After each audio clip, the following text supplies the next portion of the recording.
नमस्कार दोस्तों, स्वागत है आपका उमंग एकेडमी ए टू जेड में। जैसा कि आपको पता होगा कि आपकी जो एमपी टेट की डेट है वो 26 सितंबर से थी। ठीक है, तो वो फाइनल एग्जाम होगा ही। कुछ दिन में आपके एडमिट कार्ड डाउनलोड होने लगेंगे। ठीक है, तो आपको तैयारी बहुत अच्छे से करना है। तो एनसीएफ है जो वो हर एक एग्जाम में, टेट के एग्जाम में पूछा ही जाता है। तो हमको आज क्या पढ़ना है, एनसीएफ 2005। तो इसमें जो जो मेन फैक्ट होंगे, इस नियम में जो जो भी कहा गया है, जो भी इसके सिद्धांत होंगे, मैं आपको इस वीडियो में सब क्लियर करूंगी। तो देखते हैं कि क्या है एनसीएफ। ठीक है, इसका फुल फॉर्म, एनसीएफ का फुल फॉर्म भी कई बार एग्जाम में पूछ लिया जाता है। तो इसका जो फुल फॉर्म है वो है नेशनल करिकुलम फ्रेमवर्क 2005। ठीक है, आपको ऐसा भी लिखा मिल सकता है, नेशनल करिकुलम फ्रेमवर्क। क्या फ्रेम हिंदी में लिखा मिल सकता है, फ्रेमवर्क। क्वेश्चन में कैसे भी करके पूछ जाए, आपको आना ही चाहिए। ठीक है, और हिंदी में इसको क्या कहते हैं, राष्ट्रीय पाठचर्या रूपरेखा 2005। ठीक है, और इसका जो अनुवाद है वो किस भाषा में किया गया है, आपको ये भी पता होना चाहिए। एक बार क्वेश्चन में आ चुका है ये कि जो राष्ट्रीय पाठचर्या रूपरेखा 2005 है या फिर एनसीएफ 2005 है, तो वो किस भाषा में किया गया है या फिर किस भाषा में उसका अनुवाद किया गया है। तो 8वीं अनुसूची, जैसा कि आपको पता होगा, जो भारतीय संविधान की 8वीं अनुसूची है उसमें सभी भाषाओं का उल्लेख किया गया है। ठीक है, तो इसमें क्या है कि जो 8वीं अनुसूची दी गई है उसमें क्या है, सभी भाषाओं का उल्लेख है। तो वो इसका जो अनुवाद है वो सभी भाषाओं में किया गया है। ठीक है, और इसकी जो कार्यशाला है वो कहाँ है, नई दिल्ली में है। और इसका जो इसका निर्माण जो हुआ है वो एनसीईआरटी और एमएचआरडी के सहयोग से हुआ है इसका निर्माण। ठीक है, किसका, एनसीएफ का, है ना। और जो इसका उद्देश्य है वो क्या है, बिना बोझ के शिक्षा प्रदान करना। क्या, बच्चों को बिना बोझ के शिक्षा प्रदान करना। मतलब बच्चे क्या है, इतना सारा बैग लेकर स्कूल नहीं आएंगे। वैसे के लिए क्या है, 5वीं तक, मतलब में प्राथमिक विद्यालयों के लिए है ये नियम जो एनसीएफ 2005 बना गया है। ठीक है, तो क्या है, निर्माण इसका क्या है, एनसीईआरटी और एमएचआरडी के सहयोग से हुआ है। अब एनसीईआरटी क्या है, राष्ट्रीय शैक्षिक अनुसंधान संगठन है। ठीक है, और एमएचआरडी क्या है, मानव संसाधन विकास मंत्रालय। आपसे पूछा जा सकता है कि जो एनसीएफ का निर्माण हुआ है वो किसके सहयोग से हुआ है। तो आपको ऑप्शन में एनसीईआरटी भी दे सकता है और एमएचआरडी भी दे सकता है, या फिर आपको ऐसा हिंदी में लिखा मिल सकता है, मानव संसाधन विकास मंत्रालय या फिर राष्ट्रीय शैक्षिक अनुसंधान। दो तरह से ऑप्शन में दिए होंगे, या फिर दोनों दिए होंगे या फिर एक दिया होगा। ठीक है, तो आपको याद रखना है। और जब इसका जो निर्माण किया गया था 2005 में, तो उस टाइम जो इसके अध्यक्ष थे वो कौन थे, प्रोफेसर यशपाल शर्मा थे। कौन थे, प्रोफेसर यशपाल शर्मा थे, है ना। और इसमें कुल सदस्य कितने होते हैं, 38 थे। कितने थे, 38 सदस्य थे। ठीक है, वही बेसिकली जो ये एनसीएफ 2005 बनाया गया है वो कहाँ से बनाया गया, जो रविंद्रनाथ टैगोर थे, इनने एक निबंध लिखा था, क्या, सभ्यता और प्रगति। क्या, सभ्यता और प्रगति, तो उसी से इसको बनाया गया है। ठीक है, अब इसके कुछ मार्गदर्शक सिद्धांत देख लेते हैं हम कि इसमें होता क्या क्या है। तो पहला है यहाँ पर, ज्ञान को विद्यालय के बाहरी जीवन से जोड़ना। Very very very very important है ये, कि जो ज्ञान है उसको क्या है, विद्यालय तक ही सीमित न रखा जाए, उसके बाहरी जीवन से भी जोड़ा जाए। जो भी हम बच्चे को सिखाते हैं तो उसको बाहरी जीवन से जोड़कर ही हमको सिखाना चाहिए कि इसका कैसा संबंध है हमारे बाहरी जीवन से। ठीक है, तो इसका ये एनसीएफ कहता है या फिर इसमें नियम बताया गया है। ठीक है, अब दूसरा है, पढ़ाई को रटंत्र प्रणाली से मुक्त। क्या, जो पढ़ाई है, जो भी हम शिक्षण करवाते हैं बच्चों को, जो भी बच्चों को शिक्षण करवाया जाए वो रटंत्र विद्या पर ना हो।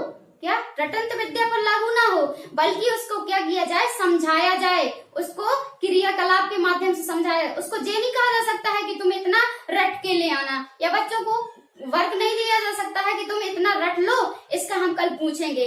पहले होता था ऐसा, पहले शिक्षक ऐसा करते थे कि बच्चों को दे देते थे इतना सारा कि आज इतना याद करके आना और इसकी कल पुछाई होगी। तो आज के जो एनसीएफ है या फिर आज की जो शिक्षा नीति है उसमें कहा जाता है कि बच्चों को रटने के लिए अपन को प्रताड़ित नहीं किया जाना है, ना ही हम उसको बच्चों को दंड दे सकते हैं और ना ही उसको कुछ कर सकते हैं, ना ही उसको रटने पर बल दिया जाएगा। ठीक है, बल्कि क्या किया जाएगा, उसको स्कूल के बाहरी जीवन से जोड़ा जाएगा, जिससे क्या हो सके, चहुमुखी विकास हो सके। मतलब बच्चे का जो संपूर्ण विकास हो, ना कि रटने से तो क्या होगा, बच्चा सिर्फ वही सीख लेगा जो हम उसको बाहरी जीवन से जोड़ेंगे तो उसको अन्य चीजों की भी जानकारी हो जाएगी, इसलिए ये नियम कहता है क्या, एनसीईएफ 2005। ठीक है, अब अगला क्या है, कक्षा कक्ष को गतिविधियों से जोड़ा जाए। क्या, कक्षा कक्ष को गतिविधियों से जोड़ा जाए। ऐसा नहीं है कि आपको शिक्षक आए, पाठ पढ़ाए, प्रश्नोत्तर लिखवाए और चला जाए, ऐसा बिल्कुल नहीं है। जो भी हमारे पाठ्यक्रम में दिया हुआ है उससे संबंधित हमको गतिविधियां करवानी है और गतिविधियों के माध्यम से ही बच्चों को शिक्षा प्रदान करनी है। यही कहा गया, कक्षा कक्ष को गतिविधियों से जोड़ा जाए एवं उसे लचीला बनाया जाए, बिल्कुल एकदम सिंपल तरीके से बताया जाए, ना कि कठोर तरीके से। क्या, लचीले तरीके से, मतलब बहुत सिंपल तरीके से, जिस प्रकार से बच्चा सीख सके, जिस प्रकार से बालक को समझ में आता है, हमको उस प्रकार से समझाना चाहिए। ठीक है, और अगला है पाठ्यचर्या पाठ्य पुस्तक केंद्रित ना हो। जो भी हम शिक्षण करवाते हैं सिर्फ उतना नहीं बताना है हमको जितना पाठ्यक्रम में दिया है या फिर पुस्तक में दिया है, तो पुस्तक केंद्रित नहीं बनाना है हमको शिक्षा को। क्या है, आजकल की जो शिक्षा है वो क्या है, बाल केंद्रित शिक्षा है। कौन सी शिक्षा है, बाल केंद्रित, मतलब में जैसा बालक चाहेगा शिक्षक को वैसा ही करना चाहिए। यदि बालक शिक्षक अपने मन का करता है तो बालक बिल्कुल उतना सीख नहीं पाएगा। ठीक है, तो इसलिए एनसीईएफ कहता है कि जो भी बालक चाहता है, चाहे वो खेल के माध्यम से, गतिविधि के माध्यम से, जैसे भी करके उसको सीखना हो या फिर जैसे भी करके वो सीखना चाहता है, शिक्षक को उसी प्रकार से सिखाना चाहिए। ठीक है, उसी प्रकार से शिक्षण करवाना चाहिए। अब बाल केंद्रित शिक्षा, आजकल क्या है, बाल केंद्रित शिक्षा थी, पहले क्या थी, शिक्षक केंद्रित। कहा भी गया है, किसी महावैज्ञानिक ने, मनोवैज्ञानिक ने कहा है कि जो शिक्षा है वो क्या है, बालक के लिए है। क्या, शिक्षा किसके लिए है, बालक के लिए है, ना कि बालक शिक्षा के लिए। पहले ऐसा, प्राचीन समय में ऐसा होता था कि जो बालक होता था वो शिक्षा में बंधा हुआ होता था, मतलब जितनी शिक्षा है उसको सभी ग्रहण करनी होती थी, चाहे वो एक नियम से होता था कि इतना तुमको पढ़ाना, शिक्षक जो भी पढ़ाता बालक पढ़ लेता, चाहे मारता पीटता कुछ भी करता था। ठीक है, लेकिन जो एनसीईएफ अभी जो नियम है 2005 का, तो उसमें स्पष्ट कहा गया है कि बालक को ना तो प्रताड़ित किया जा सकता है, ना ही उसको दंड दिया जा सकता है, और ना ही ऐसा किया जा सकता है कि तुमको इतना ही पढ़ना पड़ेगा। ठीक है, बालक जितना चाहता है, जैसा चाहता है, हमको पाठ्यक्रम के अनुसार उसको वैसे ही पढ़ाना है।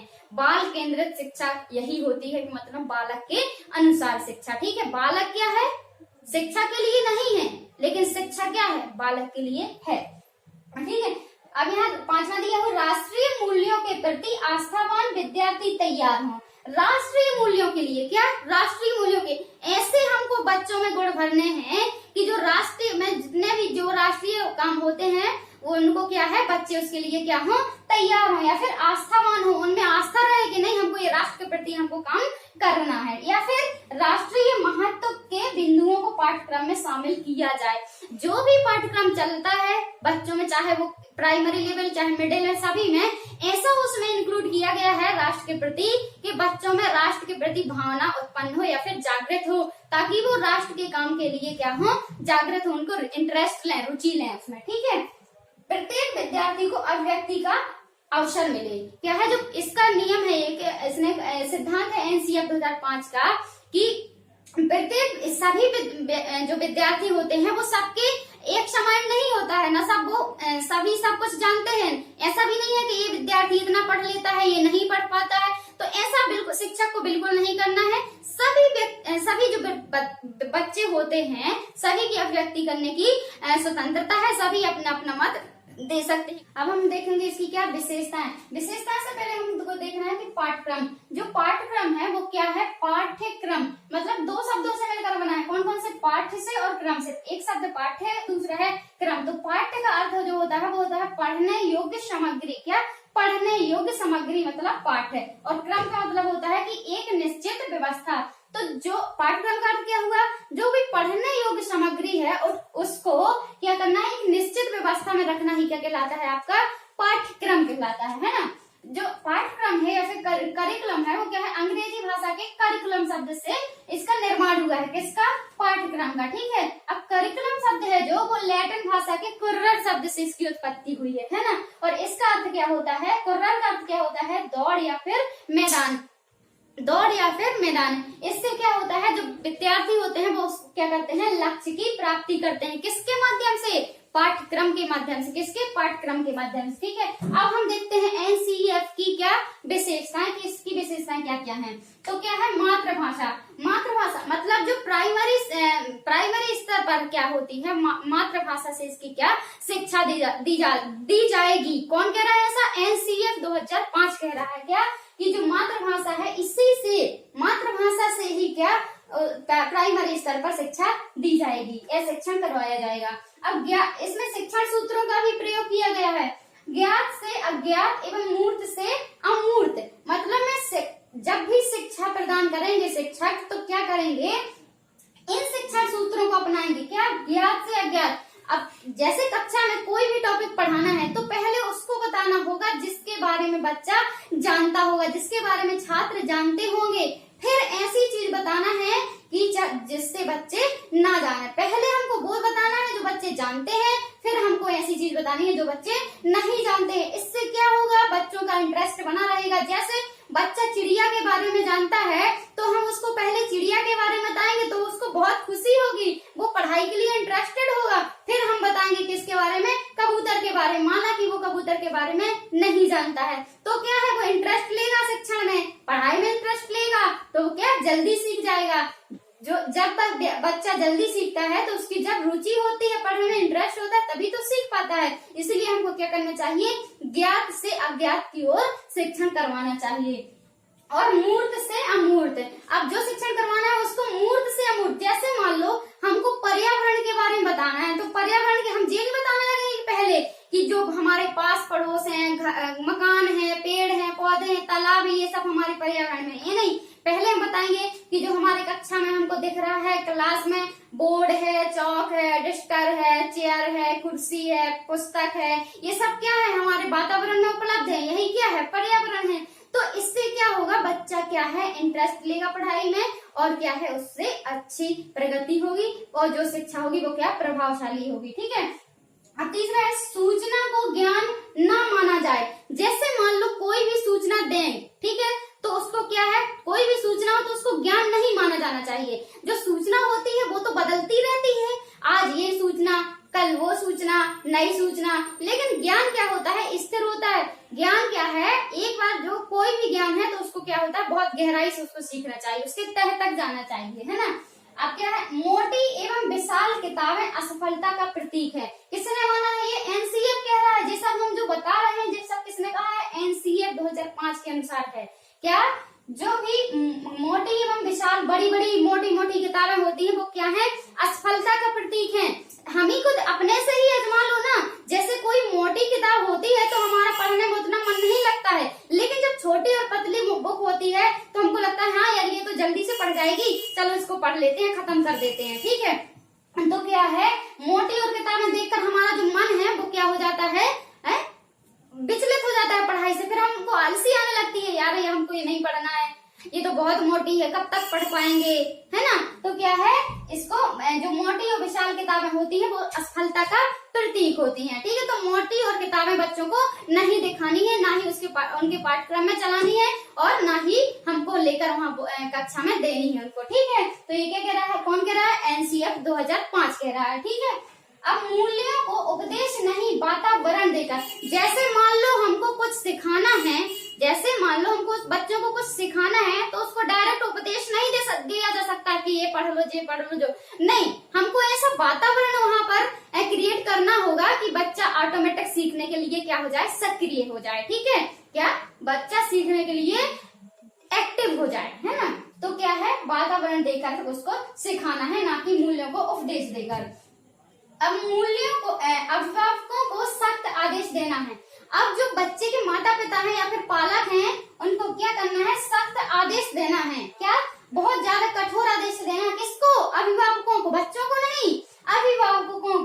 क्या देना है कि छोटी उम्र में निपुणता की आकांक्षा गलत है। जैसे माता पिता होते हैं ना, वो अपने बच्चों से बहुत बड़ी बड़ी आकांक्षा करने लगते हैं कि मेरा बच्चा इंजीनियर बनेगा, मेरा बच्चा डॉक्टर बनेगा, मेरा बच्चा ये बनेगा, वो बनेगा। तो ऐसा उनको बिल्कुल नहीं करना है। पहले से उसको बोझ नहीं डालना है बच्चे के ऊपर कि तुमको पढ़ लिख करके ये बनना है, या तुम्हारी परसेंट इतनी बननी चाहिए, या फिर तुमको इतने दिन में इतना पढ़ ही लेना है, ऐसा बिल्कुल नहीं। तो ये शिक्षक का कर्तव्य है कि अभिभावकों को बहुत आदेश दे, ये सख्त आदेश दे कि बच्चों से इतनी निपुणता का मतलब में पूरी तरह निपुण होने का की आकांक्षा ना करें। इससे क्या है, बच्चे के ऊपर गलत प्रभाव पड़ता है, तो आकांक्षा ना करें, ये क्या है, गलत चीज है। ठीक है।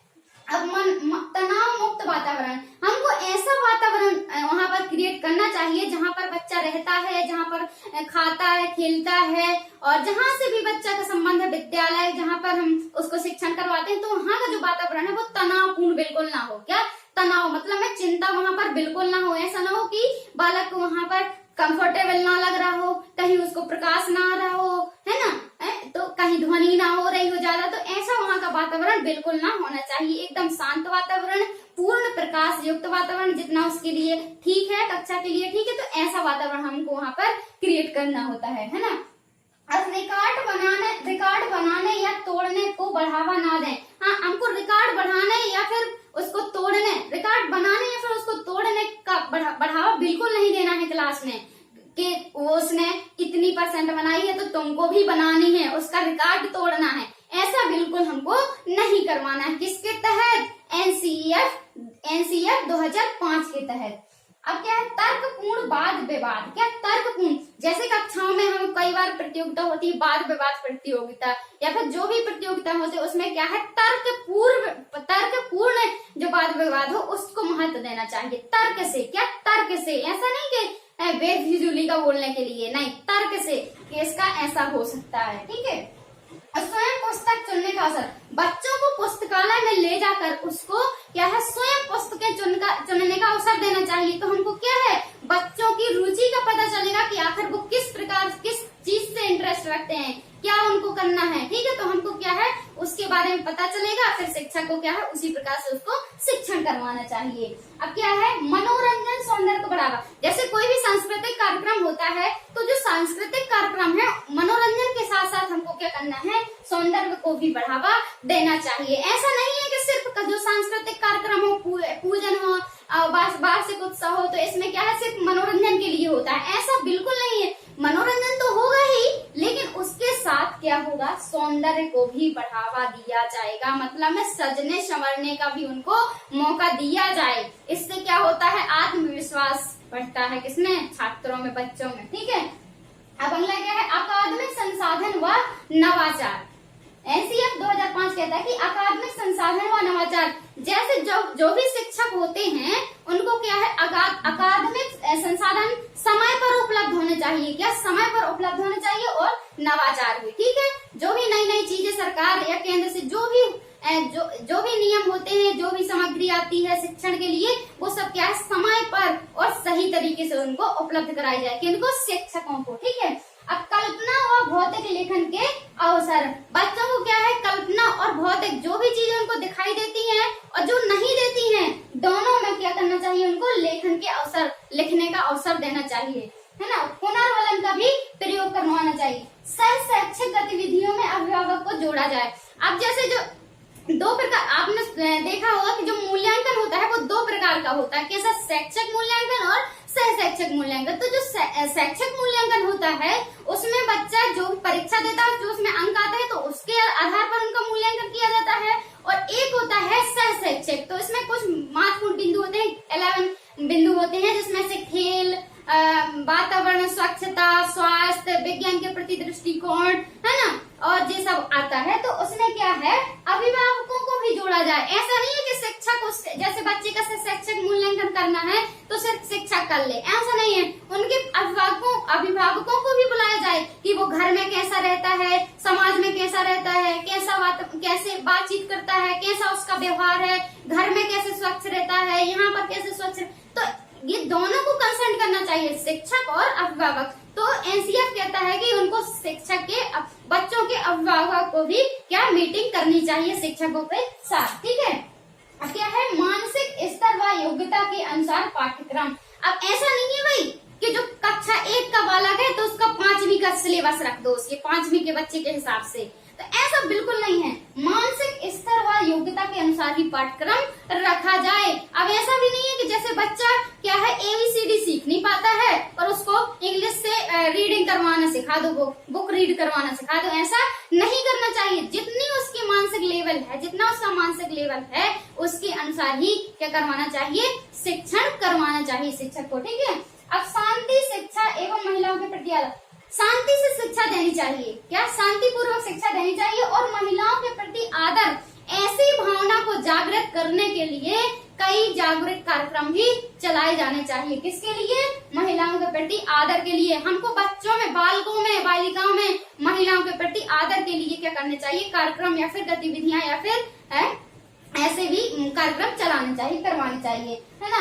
और समावेशी वातावरण, अब सभी बालकों के लिए, सभी बालकों को एक साथ पढ़ने के लिए क्या करना चाहिए, ऐसा वातावरण उत्पन्न करना चाहिए। ये कौन कहता है, NCF 2005, NCF 2005 के अनुसार ये सब विशेषताएं, ये सब बातें कही गई हैं, ठीक। अब देख रहे हैं हम क्या, NCF 2005 के दृष्टिकोण कि बालक के प्रति क्या दृष्टिकोण है और शिक्षक के प्रति क्या दृष्टिकोण है इसके, ठीक है। तो शिक्षक के प्रति जो भी दृष्टिकोण है वो क्या है, शिक्षक ज्ञान का स्रोत नहीं है, क्या शिक्षक है जो वो ज्ञान का क्या है, स्रोत नहीं है, स्रोत नहीं है। ये नहीं कहा जा सकता है कि जो शिक्षक है वो ज्ञान देता है या फिर ज्ञान का उससे ज्ञान निकलता है, ठीक है, ऐसा नहीं कहा जाता, बल्कि क्या है, वो सुगम करता है। जैसे कोई भी रास्ता है तो उसको सरल बना देता है, क्या सरल बनाना है उसका काम, इसलिए उसको क्या कहा जाता है, सुगम करता कहा जाता है। जो सूचना को अर्थबोध में बदलने की प्रक्रिया में विविध उपायों द्वारा बच्चों हेतु सहायक हो, सुगम करता उसको इसलिए कहा जाता है कि उसको जो भी पाठ्यक्रम होता है, जो भी शिक्षण करवाना होता है, तो क्या जो भी ज्ञान होता है उसको क्या सरल तरीके से, सरल उपायों के द्वारा बच्चों को क्या होता है, सिखा देता है, ठीक है, या फिर उनको अर्थ या फिर उसको समझा देता है, किनको, बालकों को, इसलिए उनको क्या, उसको क्या कहा जाता है, सुगम करता है शिक्षक। आपको क्वेश्चन में कई बार ऐसा पेडागोजी में पूछा जा चुका है या पूछा जा सकता है कि जो शिक्षक है वो क्या है, सुगम करता है, कि ज्ञान का स्रोत है, कि जो है सूचनाओं का अर्थबोध में बदलने की प्रक्रिया करवाता है, ऐसा कुछ क्वेश्चन आ सकता है, तो आपको ध्यान रखना है, ठीक है। अब बच्चों के प्रति दृष्टिकोण क्या है NCF के, तो प्रत्येक बच्चे की सीखने की प्रकृति अलग होती है। प्रत्येक बच्चे की जो सीखने की गति या प्रकृति होती है वो क्या होती है, अलग होती है। कोई बच्चा जल्दी सीख लेता है और कोई बच्चे को बहुत देर में समझ में आता है, लेकिन उसको सीखने के लिए सभी तैयार होते हैं, फिर सभी बच्चे क्या हैं, सीख सकते हैं। तो सभी बच्चे सक्रिय रूप से ज्ञान एवं उपलब्ध सामग्री पर या गतिविधियों से अपने लिए अर्थ निर्माण करते हैं, ऐसा बिल्कुल नहीं कहा जा सकता है। ये जैसे यहाँ लिखा है कि प्रत्येक बच्चे की सीखने की गति या प्रकृति क्या होती है, अलग होती है, लेकिन ये नहीं कहा जा सकता है कि ये बालक है जो ये सीखने के लिए नहीं है। हाँ, प्रत्येक बच्चा होता है वो क्या होता है, प्रत्येक वस्तु को सीख सकता है, बट ये होता है कि जो समय है वो थोड़ा कम ज्यादा लग सकता है, ठीक है। सभी बच्चा क्या होते हैं, अपने लिए अर्थ का निर्माण करते हैं। तो ये क्या है, NCF के दृष्टिकोण है, ठीक है। अब NCF 2005 का भाषा फॉर्मूला दिया गया है जिसको कहा जाता है त्रिभाषा फॉर्मूला। त्रिभाषा मतलब में तीन भाषा का फॉर्मूला दिया गया है। फर्स्ट है हिंदी, अंग्रेजी और संस्कृत, ठीक है। फर्स्ट है हिंदी, सेकंड है अंग्रेजी और तीसरा है क्या, संस्कृत। तो जो हिंदी है वो क्या है, राष्ट्रीय भाषा या फिर राजकीय भाषा कहा जाता है इसको, और जो अंग्रेजी है इसको क्या कहा जाता है, अंतरराष्ट्रीय, इंटरनेशनल लैंग्वेज है ये, मतलब है पूरी दुनिया में ये फेमस है, ठीक है। और जो संस्कृत है इसको स्थानीय भाषा, मतलब है कहीं कहीं इसको बोला जाता है, कहीं कहीं पर ये चलती है। अगर आपको ये मेरी वीडियो पसंद आई हो तो लाइक करना, कमेंट करना और शेयर करना, ठीक है। और कमेंट करके ये जरूर बताना कि आपको मेरी वीडियो कैसी लगी। और वैसे आप अपनी प्रिपेयर अच्छी तरीके से कर रहे हो, क्योंकि आपका जो एग्जाम है MP टेट का एग्जाम है वो कब से है, 26 सितंबर से है। कुछ ही दिनों में आपके डाउनलोड एडमिट कार्ड क्या होने लगेंगे, डाउनलोड।